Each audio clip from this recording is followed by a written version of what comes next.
Imagine walking through a city that once felt alive. Shops open late into the night, children filling public parks, markets buzzing with conversation. Today, some of those same streets feel quieter. Businesses close earlier, young people are fewer, and familiar faces slowly disappear. For many Filipinos, especially those who have lived through decades of change, these scenes feel personal. They remind us of hometowns that shaped our childhoods but now feel different. In this episode of Discovering the Earth, we examine 10 cities in the Philippines facing long-term economic and social decline. This is not about blaming people or labeling places as failures. Instead, it is about understanding slow, ongoing changes: population loss, job stagnation, rising living costs, aging infrastructure, and shrinking local opportunities. These trends matter deeply to Filipino families: overseas workers supporting relatives back home, retirees deciding where to settle, and leaders planning for the future. By examining population data, economic patterns, public services, and daily life realities, we can better understand what is happening and why these cities still matter. City 10, Zamboanga City. Zamboanga City was once one of Mindanao's most vibrant trading centers. Its strategic coastal location supported busy ports, a strong sardine canning industry, and cross-border commerce. The city's Chavacano culture, seafood markets, and family-run businesses attracted workers from nearby provinces, creating a sense of economic stability and cultural pride. Over the years, however, gradual changes began to appear. Population data shows consistent outmigration, especially among young adults seeking higher-paying jobs in Davao, Cebu, or Manila. Local industries such as fisheries and manufacturing struggled to modernize, leading to stagnant job creation. Some factories reduced operations or relocated, weakening the city's employment base. Infrastructure investment slowed, leaving roads, water systems, and transport facilities aging under growing demand.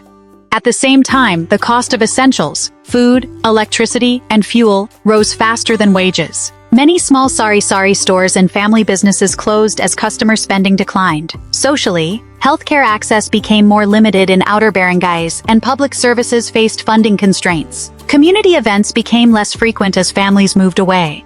Older residents remained, often relying on remittances from children working elsewhere, while daily life in many neighborhoods grew noticeably quieter. City 9, Cagayan de Oro.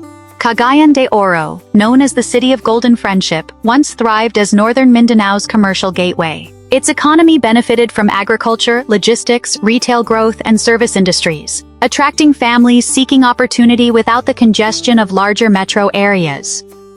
Over time, demographic shifts reshaped the city. Younger residents increasingly left for Manila or overseas employment, resulting in an aging population and steady net outmigration. While agriculture remained important, agro-industrial job growth slowed, and fewer new businesses opened compared to earlier years. Infrastructure challenges became more visible. Aging bridges, flood-prone roads, and drainage systems struggled during heavy rains, discouraging investment. Living costs rose steadily, especially housing, food, and transport, while wages remained relatively flat. Many local eateries and small shops closed under financial pressure. Public services also felt the strain. Healthcare facilities became crowded, especially outside the city center, and community activities that once brought neighborhoods together became less frequent. Families receiving remittances often saw loved ones permanently relocate elsewhere, leaving older relatives behind. Cagayan de Oro remains a functioning city, but its slower growth, population loss, and declining local opportunities reflect a broader pattern of gradual urban decline. City 8, Tacloban City. Tacloban City long served as Eastern Visayas' economic and educational center. Its port activity, universities, and local trade supported a growing population and a strong Waray cultural identity. In recent years, youth migration has accelerated. Many young people leave for Cebu or Manila for education and work, contributing to population decline and an aging local demographic. While post-disaster rebuilding created short-term jobs, long-term employment growth failed to follow, leaving the economy stagnant. Infrastructure challenges continue to weigh on the city. Roads, utilities, and drainage systems aged with limited reinvestment, while recurring weather events placed additional strain on public resources. Living costs increased, especially for food and utilities. While household incomes struggled to keep pace, healthcare access became more difficult in rural and coastal areas. Public transport options declined, and cultural events became smaller. Many family-run businesses closed due to reduced demand, and entire households relocated in search of stability elsewhere. Tacloban remains resilient, but long-term population loss, economic slowdown, and strained services highlight a slow but persistent decline affecting everyday life. City 7, Iloilo City.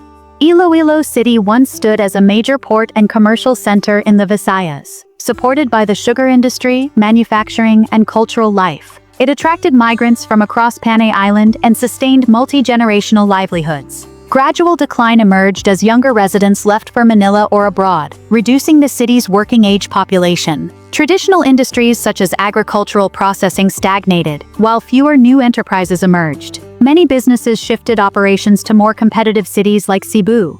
Infrastructure investment slowed, affecting ports, sewer systems, and transport facilities. At the same time, living costs rose steadily, forcing heritage cafes and family-owned shops to shut down. Healthcare services faced longer waiting times, and public programs saw budget pressure. Community ties weakened as families became geographically divided. Seniors increasingly relied on remittances, while younger residents viewed overseas work as the only viable path forward. Iloilo City remains culturally rich, but declining job growth, rising expenses, and population loss have reduced its economic momentum. City 6, Davao City.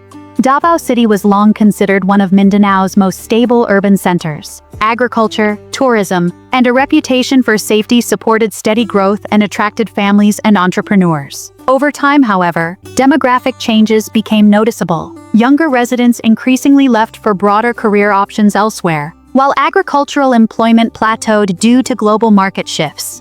Business formation slowed, particularly among small enterprises. Infrastructure challenges grew more visible. Water shortages affected households and farms, and highways aged faster than upgrades could keep pace. Rising living costs, especially utilities and food, pressured small neighborhood stores. Healthcare access remained uneven in outer districts, and community vibrancy declined as families relocated. Older residents increasingly depended on remittances from children working elsewhere. Davao City still functions as a regional hub, but underlying structural pressures signal gradual decline in long-term sustainability.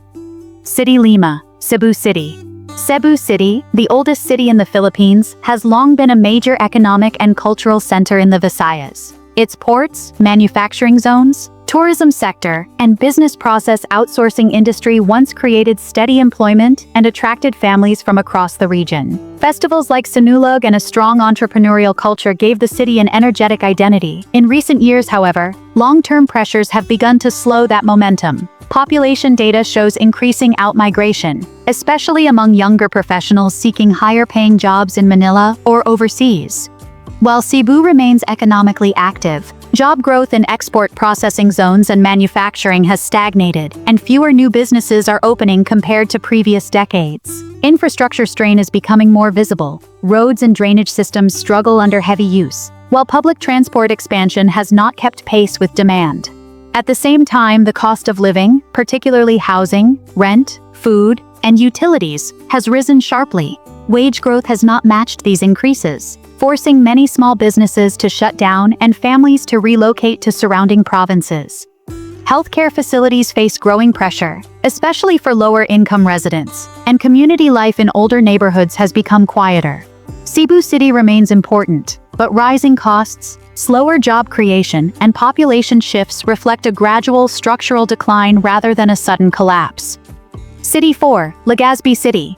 Legazpi City, known as the gateway to the Bicol region, once thrived as a center for agriculture, trade, and tourism. Its economy benefited from abaca production, coconut processing, port activity, and visitors drawn to the iconic Mayon volcano. For many families, the city offered stable livelihoods and a close-knit community environment. Over time, structural challenges emerged. Younger residents increasingly migrated to larger cities for education and work, reducing the local workforce and contributing to population decline. Employment opportunities in agriculture and processing industries slowed, while few new sectors emerged to replace them. Infrastructure development also lagged. Roads, utilities, and public facilities faced wear without consistent reinvestment, especially in areas vulnerable to natural hazards. Living costs rose steadily, particularly food and transport. while incomes remained relatively flat. As a result, small eateries, shops, and family-run businesses closed. Access to healthcare became more limited, especially outside the city center, and public services experienced funding constraints. Many families chose to relocate together for stability, leaving behind older residents who rely heavily on remittances.